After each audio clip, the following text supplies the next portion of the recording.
أبنائي طلبة وطالبات الصف الثالث الإعدادي، إن شاء الله من خلال الفيديو ده نحل مع بعض امتحان محافظة بني سويف للعام الدراسي 2024-2025،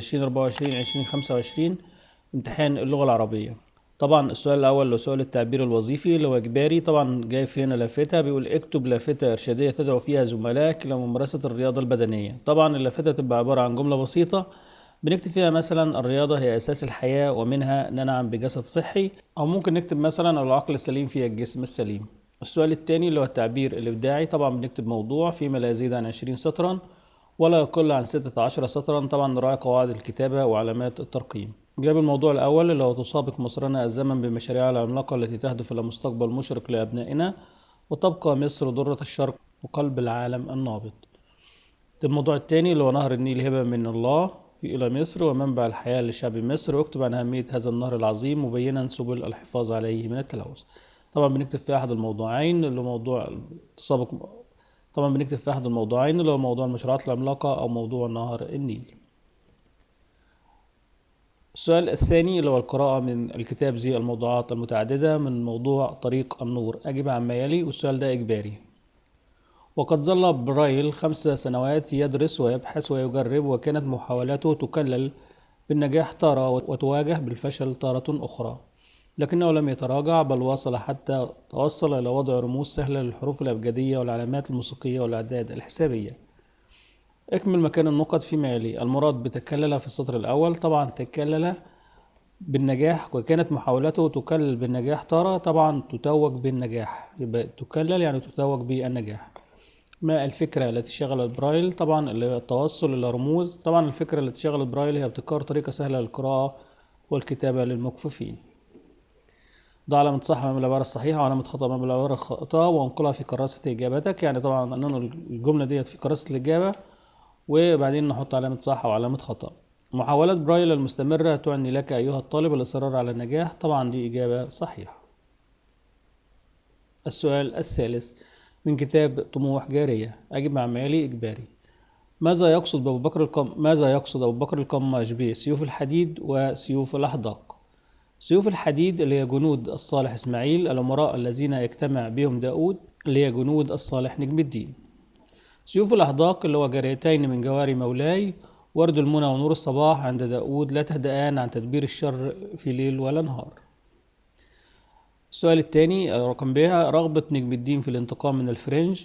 طبعا قرر نجم الدين انتقام من الفرنج، وذلك بسبب الظلم الذي تعمدوا اتباعه في حق المواطنين في مصر، بجانب الانتقام منهم بعدما تم اتخاذه رهينة في موقع دمياط عام 615 هجرية في عهد أبيه الملك الكامل. السؤال الرابع القراءة متحررة المحتوى، اقرأ ثم أجب. أصبحت مصر بوابة المستقبل للطاقة المتجددة، وبذلك تشجع على عمليات التنمية والاستثمار وتنويع مصادر الطاقة، وبتنا اليوم أكبر دولة مصدرة للكهرباء. ومن أشهر محطات توليد الكهرباء المحطة التي تقع في منطقة جبل الزيت بمحافظة البحر الأحمر، والتي تعد أكبر محطة بالعالم من حيث المساحة وعدد التوربينات والقدرات المولدة منها.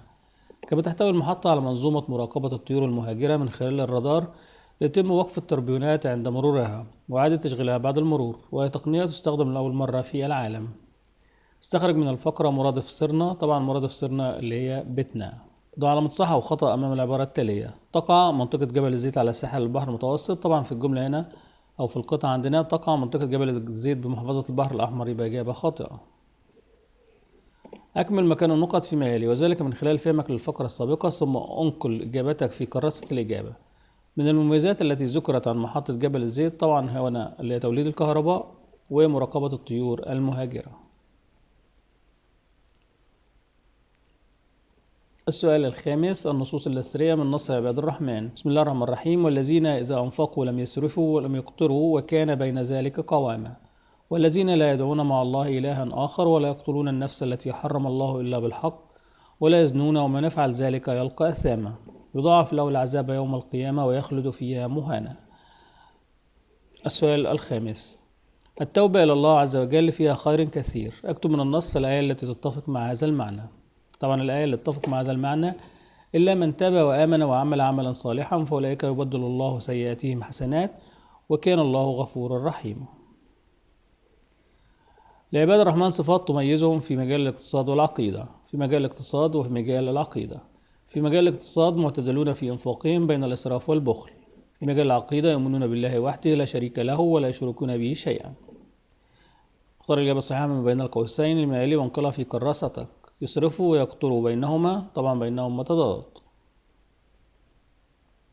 السؤال السادس: النصوص الشعرية. يجب عن سؤال واحد فقط من السؤالين الآتيين. من نص كن جميلا اقرأ ثم أجب اختياري. هو عبء على الحياة ثقيل، من يظن الحياة عبئا ثقيلا، والذي نفسه بغير جمال لا يرى في الحياة شيئا جميلا، فتمتع بالصبح ما دمت فيه، لا تخف أن يزول حتى يزول.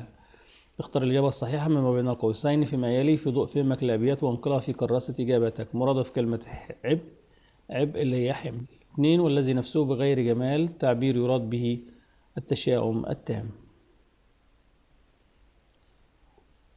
بما ينصحنا الشاعر في البيت الثالث: يدعو الشاعر هذا المتشائم بأن يستمتع بمطلع النهار الجديد طالما أنه موجود فيه، ومن عناصره متفاعلا معهم متفائلا بالحياة حتى يذهب وحده كطبيعة الأشياء. اكتب في ضوء فهمك للبيت الثالث: لا تخف أن يزول. أسلوب نقط وغرض نقط، طبعا أسلوب نهي وغرضه النصح والإرشاد. من نص الكتاب أجب عن السؤال الآتي اختياري. تجد الكتاب على النقد كما تجد الإخوان صدقا وكذابا، فتخيرها كما تختاره، وادخر في الصحب والكتاب اللبابة. صالح الإخوان يبغيك التقى، ورشيد الكتاب يبغيك الصواب. اختر الإجابة الصحيحة ما بين القوسين فيما يلي في ضوء فهمك الأبيات وانقلها في كراسة الإجابة. مرادف يبغيك طبعا يرشدك. تعريف الكلمتين اللي هو التقى والصواب في البيت الثالث يفيد التعظيم. بما ينصحنا الشاعر في البيت الثاني أن تحسن اختيار الكتب كما تحسن اختيار الأصدقاء، وتحتفظ بالمفيد النافع الصالح منهما. رقم ج. اكمل في ضوء فهمك للبيت الأول صدقا وكذابا بينهما تضاد، قيمته يوضح المعنى ويوقده.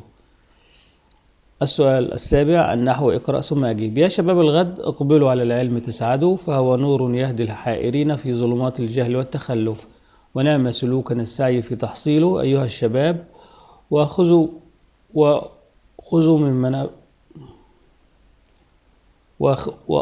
من منابع يقرها أهل العلم. اعرب ما تحته خط. طبعا كلمة الحائرين استخرج من الفقرة السابقة منادى مبنيا واعربه. المنادى المبني اللي هو أي في أيها الشباب، منادى مبني على الضم في محل نصب. وأنا ممنوع من الصرف اللي هو كلمة منابع اللي هي صيغة منتهى الجموع. أجب بما هو مطلوب من بين قوسين. نعم نقط تفعله بناء الدولة المصرية، بينما ما تفعله بناء الدولة المصرية. أحب وطني مصر، ميز التبع وبينه. طبعا التبع اللي هو مصر وبدل المطابق. السؤال الثامن اللي هو الخط. اكتب النموذج الآتي بخط النسخ مرة وبخط رقع مرة. وإذا رحمت فأنت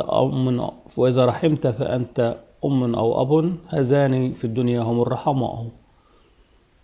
اكمل ما طبعا الإملاء آخر حاجة. سؤال الإملاء: اكتب ما يملى عليك. سؤال الإملاء اللي هو بمعنى السعادة الحقة. الصحبة السعيدة فن، والمعاشرة الحلوة موهبة واقتدار، وليس لكل واحد حظ منها، ويخطئ من يظن أنه يمكن أن يحقق السعادة الحقة بقراءة كتاب أو بتطبيق منهج. فالسعادة لا توجد في كتاب، وإنما هي منحة الطباع النقية والفطر السليمة والبصائر المضيئة، وهي أخلاق قبل أن تكون ثمرة علم. تمنياتي بالتوفيق لجميع أبناء الطلبة والطالبات، ولو عندك أي سؤال أو استفسار اكتبوا لي في التعليقات وإن شاء الله أرد عليك على طول. شكرا لكم. كان معكم مستر سالم.